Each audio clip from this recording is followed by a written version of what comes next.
Dans les années 90,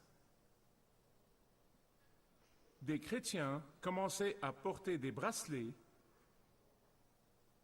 où il était écrit WWJD. Vous voyez, il se souvient. Combien d'entre vous s'en souviennent? C'était l'acronyme en anglais de que ferait Jésus. Ces bracelets étaient d'abord populaires chez les chrétiens et soudain, quelques entrepreneurs ont transformé ce concept bien intentionné en mode et un gros business. Des célébrités ont commencé à porter ces bracelets WWJD. Une de ces célébrités, en fait, c'est arrivé à 2 ou 3 d'entre elles, portant ce truc, et le caméraman vient et demande « Eh bien, qu'est-ce que ça signifie? Quelle est cette chose que vous portez ?» Oh oui, WWJD, quelle en est la signification? Il n'en savait rien. Il ne savait absolument pas ce que ça signifiait. Ce n'est pas étrange pour la nature humaine parce que déjà dans l'Ancien Testament, la même chose était arrivée. Dieu avait montré à Israël encore et encore dans le Deutéronome « Tu aimeras le Seigneur ton Dieu de tout ton cœur, de toute ton âme et de toute ta pensée, certains disent ta force, et ton prochain comme toi-même. » Des années plus tard, des rabbins entrepreneurs l'ont isolé et appelé le Shama.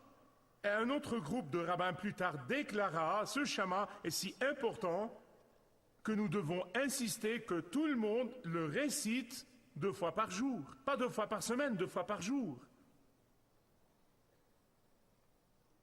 Et c'est ce qu'ils ont fait. Ils le récitaient. Mais de même que ceux qui portaient ce bracelet WWJD, ils n'avaient pas la moindre idée de ce que ça signifiait. Ils ne comprenaient pas la profondeur de ce que ce Shama représentait. Ils le récitaient 2 fois par jour, mais leur vie était aussi éloignée qu'on peut l'être d'aimer Dieu et son prochain. À tel point que quand Dieu est apparu dans la chair, celui dont les Écritures avaient annoncé dans toutes les pages de l'Ancien Testament qu'il devait venir, Dieu incarné, le Messie, non seulement ils ne l'ont pas reconnu, mais ils l'ont crucifié. Ce qu'ils prononçaient de leur bouche, ils le reniaient par leur vie. Ce qu'ils déclaraient publiquement, ils ne le pratiquaient pas personnellement. Ça vous semble familier? Les statistiques les plus conservatrices disent que les jeunes chrétiens, les jeunes nés de nouveau, je ne parle pas d'enfants du monde, des gens qui vont à l'église, des gens qui peuvent remplir des concerts chrétiens, 64% d'entre eux ne croient pas que Jésus est le seul chemin. Ils croient que nous adorons le même Dieu que les hindous, les bouddhistes et les musulmans adorent. Ils peuvent être tellement émotionnels au concert chrétien, mais ils n'ont pas la moindre idée de ce qui concerne le cœur de la foi chrétienne. Écoutez-moi, il n'y a pas de différence entre les Juifs du temps de Jésus et notre époque. Comment ça? Pensez-y, pensez avec moi. Ces chrétiens confessants qui chantent des chants chrétiens et qui dépensent des millions en CD de musique chrétienne, cependant, ne vivent pas selon les paroles qu'ils chantent. Ils font exactement ce que les Juifs de l'époque de Jésus faisaient. Maintenant, je veux rapprocher cela de ma propre expérience, parce que je n'accuse personne. Je dois vous confesser qu'il y a eu de nombreuses fois, particulièrement dans le passé, quand nous commencions à chanter un chant, et puis après, j'arrêtais de chanter et je priais, « Seigneur, est-ce que je crois vraiment à cela? Je veux dire, est-ce que j'ai vraiment l'intention de garder ces promesses? Est-ce que je pratique vraiment ces paroles? Est-ce que ma vie ressemble à cette chanson? Est-ce que je pense vraiment ce que je chante? » Et j'ai commencé à réaliser que ce que je chantais était un mensonge. Prenez le chant dans lequel on chante « Modèle-moi, façonne-moi ». Vraiment? Est-ce que vous voulez vraiment que Jésus vous modèle? Je me souviens que plusieurs fois j'arrêtais et je disais « Seigneur, je ne vais plus chanter jusqu'à ce que je le pense vraiment ». Les maris, savez-vous ce que vous chantez quand vous chantez « Modèle-moi » et façonne-moi. Vous dites, je vais faire passer les intérêts de ma femme avant les miens à chaque fois. Femme, savez-vous ce que vous dites quand vous chantez « Modèle-moi » ? Vous dites « Je vais me soumettre à l'autorité spirituelle de mon mari à chaque fois ». Jeunes gens, étudiants, écoutez-moi. Quand vous chantez « Modèle-moi » et « Façonne-moi », vous êtes en train de dire « Je vais obéir mes parents sans condition, pas seulement quand je suis d'accord avec eux. » Travailleurs, quand vous chantez « Modèle-moi », voulez-vous vous soumettre à l'autorité terrestre? Et la liste continue encore et encore. Vraiment? Est-ce que je le pense? Tournez avec moi, s'il vous plaît, à Matthieu 22. Les Sadducéens étaient une secte juive qui ne croyait pas à la résurrection. Bon, si vous passez à côté de ce mot « résurrection », vous ratez tout. Ok, ils ne croyaient pas en quoi? Ils ne croyaient pas à la résurrection. Ils étaient comme les humanistes de notre époque qui disent « quand vous mourrez, vous mourrez ». Et c'est pourquoi nous allons voir ce cas de figure très hypothétique qu'ils amènent à Jésus et qui est une tentative très cynique et diabolique de piéger Jésus. Venant avec ce cas de figure, la loi juive disait que quand un homme mourait sans laisser d'enfant, son frère épousait sa veuve, et il disait « Ok, c'est arrivé 7 fois. » À la résurrection. Quoi? Quelle résurrection? Vous ne croyez pas à la résurrection? C'est un piège. Et ils n'ont pas pu coincer Jésus. Ils essayaient, mais ils ne le purent pas. À la résurrection, duquel des frères sera-t-elle la femme? Et Jésus leur ferma la bouche. C'est ce qu'il fit littéralement. Le grec dit, il leur ferma la bouche. Et il leur dit que Dieu est le Dieu des vivants et non le Dieu des morts. Et si vous ne croyez pas à la résurrection, alors vous êtes dedans, les gars. C'est une traduction rude, mais vous comprenez ce que je veux dire. Et donc, regardez le verset 34. Les pharisiens, ah, quels hommes, ils observaient chaque mouvement de Jésus. Je veux dire, ils ont essayé de le manipuler tant de fois. Vous ne pouvez pas ne pas le rater quand vous lisez les évangiles. Ils essayaient constamment de le manipuler. Ils essayaient constamment de le piéger. Ils essayaient constamment de le pousser à l'hérésie. Je veux dire, ce sont des gars intelligents. Ils observaient et disaient, voyons voir si les Sadducéens arrivent à la voir. Quand ils virent qu'il avait fait taire les Sadducéens, ils dirent, bon, voyons voir si nous pouvons y arriver. Ils étaient des ennemis jurés. Les Sadducéens et les pharisiens, c'étaient les deux principales sectes. Les Sadducéens étaient un groupe beaucoup plus petit que les pharisiens. Les pharisiens formaient un groupe beaucoup plus large. Et ils se dirent, nous n'y arrivons pas avec Jésus chaque fois que nous essayons de le piéger. Il nous bat à notre propre jeu. Nous lui posons une question, il dit, laissez-moi vous demander ceci. Et donc, ils échouaient. Et ils dirent, les théologiens et les prédicateurs n'y sont pas arrivés. Que faire? Que faire? Que faire? Quand tout le reste a échoué, prenez un juriste. Avant que je dise quoi que ce soit sur les juristes, laissez-moi vous dire que je remercie Dieu pour les juristes dans cette église. Puis-je avoir un témoignage de la part des juristes? Vraiment, je remercie Dieu. Il travaille sans relâche pour le bien de cette église et pour le compte de ses membres. Donc, quelle que soit la blague sur les juristes que vous entendez, elle ne s'applique pas à ceux de l'église des apôtres. C'est comme quand quelqu'un dit « c'est très bien d'avoir des juristes, sinon il n'y aurait personne pour expliquer aux gens pourquoi c'est bien d'avoir des juristes. » J'ai découvert cette semaine en passant qu'en Amérique, il y a un pasteur pour 714 personnes. Mais nous avons en Amérique un avocat pour 325 personnes. Parce que ce sont les seuls qui écrivent un document de 50 pages et qu'on appelle un résumé. Eh bien, passons. Je veux juste vous raconter pourquoi les pharisiens, quand ils ont échoué, ont pris un docteur de la loi. Ils ont pris un juriste. Et ce juriste est venu pour piéger Jésus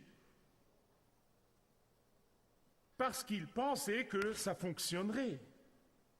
Et donc, le docteur de la loi vint le voir et dit, « Maître, quel est le plus grand commandement ?» L'idée, c'est, ou le but de ça, c'est d'épingler Jésus avec une accusation d'hérésie. S'il dit le premier, le septième ou le neuvième, ah ah, tu ne les traites pas également. Accusation d'hérésie. Et il pensait que Jésus allait donner l'un des 10 commandements, mais au lieu de cela, Jésus lui dit les paroles même du Shama qu'il récitait 2 fois par jour. En particulier ces gens, il le récitait 2 fois par jour. Tu aimeras le Seigneur ton Dieu de tout ton cœur, de toute ton âme et de toute ton intelligence. Certaines traductions disent de toute ta force et ton prochain comme toi-même. Dans le dernier message, je vous ai montré 3 obstacles au fait d'aimer Jésus plus profondément chaque jour. Aimer Jésus plus intimement chaque jour. Et si vous n'étiez pas là, téléchargez-le. Ça vous encouragera, car je connais empiriquement ces 3 obstacles et ça va vous aider à les surmonter. Aujourd'hui, je veux parler avec vous d'aimer Jésus avec vos pensées. Aimer Jésus avec vos pensées.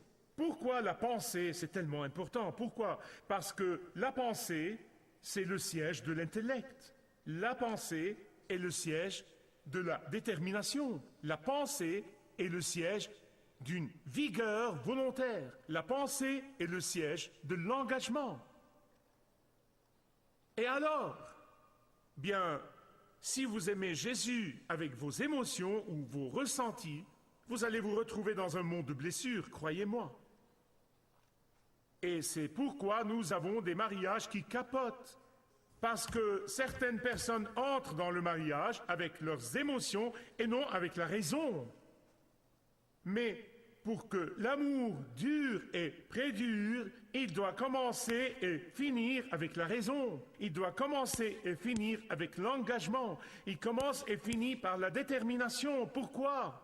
Parce que les émotions vont et viennent, les émotions sont versatiles, les émotions peuvent monter et descendre. Et c'est pourquoi l'amour véritable peut seulement commencer et peut seulement être nourri par la puissance de l'engagement. Puis-je avoir un témoin? Et l'engagement prend place dans la raison. Si vous voulez grandir dans l'intimité avec Jésus, si vous voulez grandir dans l'amour pour Jésus chaque jour, ce doit être une action continue des pensées, une action continue de la volonté. Ce doit être un acte continu de la détermination. Ce doit être un acte continu de décision volontaire et mentale. Vous ne pouvez pas vous baser sur vos ressentis. Vous ne pouvez pas vous baser sur votre humeur. Vous ne pouvez pas vous baser sur vos circonstances. Vous ne pouvez pas le vivre seulement quand vous arrivez à vous en approcher.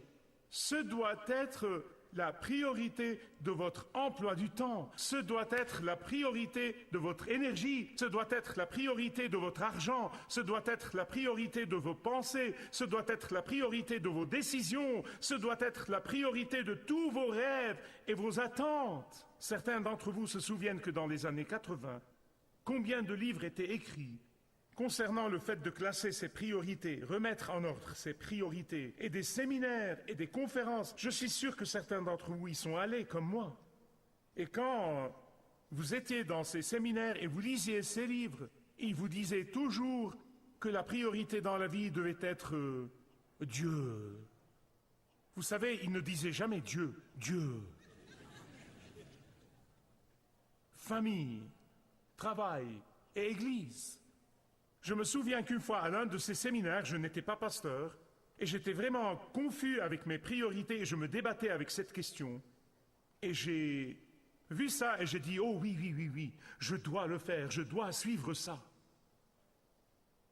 Je vous dis, Dieu m'est témoin, j'ai misérablement échoué en essayant de suivre cette liste. Vous dites pourquoi? Parce que Dieu est invisible. Mais tout le reste autour de moi est visible.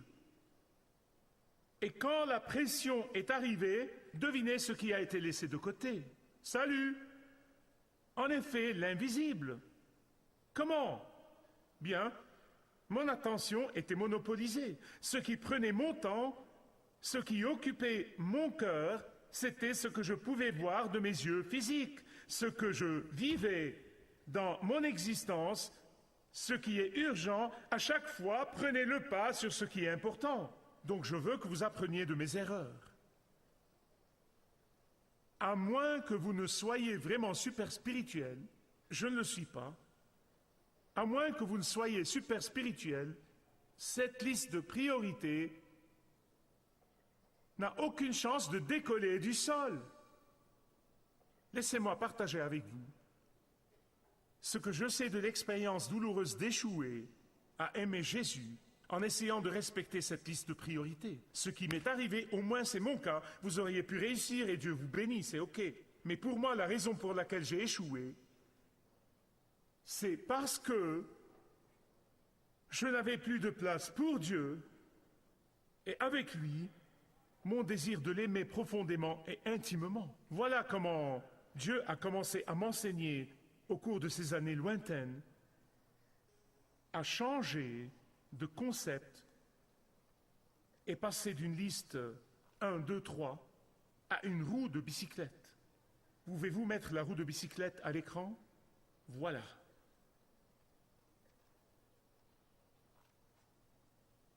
Vous voyez, quand Jésus est l'axe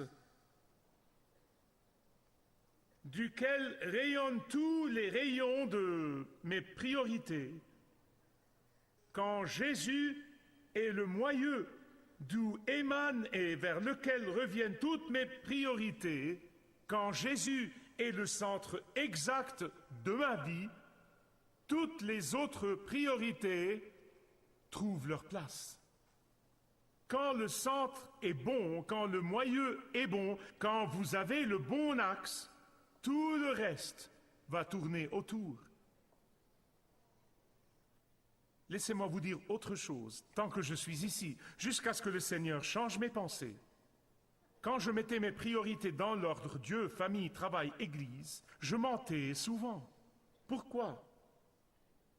Parce que, comme je l'ai dit, je ne peux tenir que quelques jours quand Dieu n'est pas le premier, quand Dieu est peu considéré, quand Dieu a les restes, quand Dieu a les miettes, quand Dieu est mis dans un coin alors que je me concentre sur ce qui est urgent. Ce qui est urgent a toujours votre attention et ce qui est important est repoussé à plus tard. Comme les anciens pharisiens, je récite le Shama 2 fois par jour. Dans mon cas, je chantais des chansons, mais je ne vivais pas ce que je chantais. Donc, qu'est-ce que ça signifie pour moi, pour Jésus, d'être l'axe de toutes mes priorités? Comment est-ce que j'essaye d'aimer Jésus plus profondément chaque jour, plus intimement chaque jour? Comment est-ce que je l'aime avec ma pensée? Je veux vous le dire. Ça a signifié pour moi de prendre la décision ferme de lui donner les prémices de la journée, pas les fruits pourris quand je suis épuisé le soir. Vous voyez, aimer Jésus avec ma pensée, ça impliquait une vision volontaire de lui donner les prémices de mon argent en m'organisant systématiquement pour éviter d'oublier. Aimer Jésus avec ma pensée signifiait que je prenais la décision ferme de m'arrêter et de le consulter avant de prendre n'importe quelle décision. Et je vous promets, une fois que vous avez cette habitude, vous allez la développer, ça va devenir une grande habitude de votre vie. Aimer Jésus avec ma pensée a fait que j'ai pris à chaque fois les décisions en ayant sa réputation en tête, pas la mienne. Nous commençons souvent par nous demander comment cela va m'impacter ou m'affecter. Je ne me soucie pas de ma propre réputation. Sa réputation est tout ce qui compte. Aimer Jésus avec ma pensée me fait revoir mes priorités. Toutes mes priorités. De comment j'utilise l'argent qui reste quand je lui ai donné les prémices. Ainsi, je ne suis pas porté à gaspiller. Aimer Jésus avec ma pensée signifie que je dis non à toutes les occasions qui m'empêchent d'adorer régulièrement avec le peuple de Dieu. Et la liste continue, et continue, et continue, et continue. Dans le dernier message, je vous ai dit qu'aimer Jésus profondément et l'aimer intimement, c'est aimer ce qu'il aime. C'est aimer ce qu'il aime. Quand vous mettrez ce que Jésus aime au premier plan de votre esprit, vous prendrez les bonnes décisions chaque fois. Je vous dis, quand je ne fais pas ça, je me plante à chaque fois, et je le sais. Et c'est ce que ça signifie, aimer Jésus, de toute votre pensée âme et force.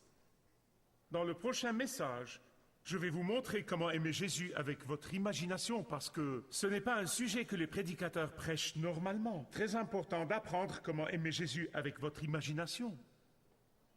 Mais c'est suffisant de le dire. Pour aimer Jésus avec toute votre pensée, vous devez laisser le passé rester le passé. Les rechutes du passé, les succès du passé, ça m'est égal ce que c'est. Laissez le passé être le passé. Vous ne pourrez pas aller de l'avant en aimant Jésus profondément et intimement. Vous ne pourrez pas grandir dans votre amour pour Jésus tant que des chaînes vous retiennent en arrière. Tant qu'une cassette enregistrée marche dans votre tête, racontant tout ce qui est arrivé dans le passé. C'est une des choses que le diable fait pour vous empêcher d'aimer Jésus de tout votre cœur, de toute votre pensée et de toute votre âme. Vous devez laisser le passé être le passé. Dieu peut vous libérer des souffrances passées afin que vous continuiez à aimer Jésus avec votre pensée. Vos pensées doivent être libérées et seul Jésus peut libérer vos pensées. Amen. Il n'y a pas longtemps, je lisais l'histoire d'un homme qui était allé voir son docteur parce qu'il s'inquiétait de perte de mémoire. Le docteur fit quelques tests et l'examina et lui donnant finalement les résultats, il dit « Nous ne pouvons pas soigner votre mémoire sans éviter la possibilité de détériorer votre vue. Le choix est à vous. » Cet homme se débattit vraiment avec cette décision et dit finalement au docteur, « Docteur, je préfère voir où je vais que de me souvenir où j'ai été. » Amen. Quel homme sage. Bien-aimé, vous ne pouvez faire cela en aimant Jésus avec votre pensée. Vous ne pouvez pas contrôler ce qui est arrivé dans le passé, mais vous pouvez le placer sous le sang du Christ. Puis intentionnellement, volontairement, décider d'aimer Jésus de toute votre pensée. Programme. Marcher avec le guide est un programme et un ministère de Kingdom Set que je vous présente chaque jour en anglais, en arabe et en français, dans l'espoir que Dieu l'utilise pour vous toucher et toucher vos besoins. Et je prie que Dieu ait déjà guidé beaucoup d'entre vous dans une relation plus forte et plus profonde avec lui à travers Malakut Sat. Que Dieu vous bénisse.